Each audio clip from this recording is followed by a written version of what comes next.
هاي السيارة أحمل بها وأنقل بها البضائع، موديل 1990.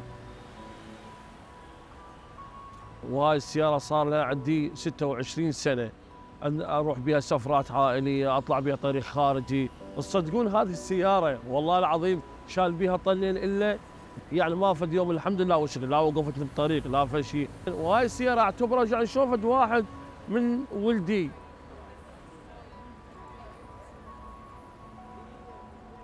سام ظهرها هاي السيارة ما فد يوم يعني طلعت بها فد طريق خارجي أو فد شيء زين وخجلتني أو حمت عندي أو فد شيء. الحمد لله والشكر هاي السيارة معتمدة عليها اعتماد شخصي. مو عندي تقريبا اصدقاء هوايه بهاي السياره نفس الكراونات، كراون تاكسي 81 وال 80 وال 79.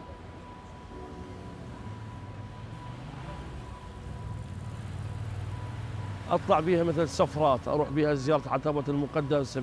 بعدين الله وفقني الحمد لله والشكر واشتريت هاي السياره زين، وفالذكريات فيها كلش حلوه. والله الكراون الجديده اذا اجت نفس المتانه مال موديل التسعينات احنا بالعكس نكيف على هاي السياره.